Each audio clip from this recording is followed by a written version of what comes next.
नमस्कार दोस्तों। Team mission उल्लास की ओर से मैं डॉक्टर सविता गोस्वामी एक बार पुनः आप सभी लोगों के समक्ष उपस्थित हूँ। आज मैं आई हूँ एक सकारात्मकता से भरी हुई कहानी लेकर के। ये कहानी है एक राजा की और दो कैदियों की। एक बार की बात है, एक राजा ने अपने दो कैदियों को मौत की सज़ा सुना दी। सजाए मौत उन्हें का फरमान उन्हें दे दिया गया।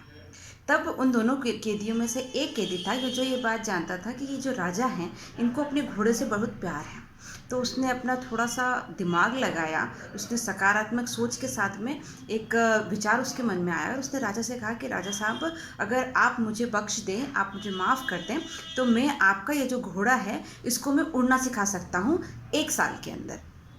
जब ये बात सुनी तो जो उसके साथी था, जो दूसरा कैदी था, उसने अविश्वास की दृष्टि से उसकी तरफ देखा और उसने कहा कि अरे ये क्या कर रहे हो तुम, क्या मूर्खता कर रहे हो। कभी कोई घोड़ा उड़ सकता है और ऐसा करके तुम सिर्फ अपनी मौत को 1 साल के लिए टाल रहे हो, तुम बच नहीं सकते। तब उसने कहा कि ये बात कह करके और मैंने अपने आप को स्वतंत्रता के 4 रास्ते दिए हैं। सबसे पहला रास्ता तो ये कि हो सकता है कि इस 1 साल के अंदर राजा की मौत हो जाए। दूसरा रास्ता ये हो सकता है कि हो सकता है इस 1 साल में मेरी ही मौत हो जाए।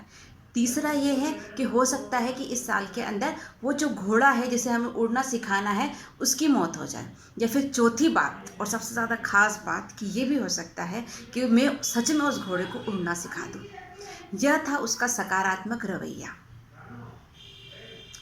आज हम देख रहे हैं कि जो कोरोना पॉजिटिव पेशेंट्स हैं उनकी रेट घट रही है, जो रिकवरी रेट है वो बढ़ रही है, ऑक्सीजन का सप्लाई हो रहा है, वैक्सीन आ गई है, रेल दौड़ रही हैं, वायुयान चल रहे हैं, हमारी जो ज़िंदगी है वो पटरी पर आ रही है। और यह सब संभव हो पाएगा और अभी तक भी जो हो पाया है वो सिर्फ और सिर्फ हमारे सकारात्मक दृष्टिकोण की वजह से। तो आप सभी लोगों से एक बार पुनः एक रिक्वेस्ट है कि आप सकारात्मक रहें, क्योंकि सकारात्मकता ही है जिससे कि हम इस कोरोना के ऊपर जीत प्राप्त कर सकते हैं।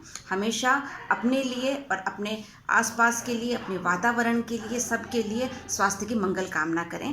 Thank you.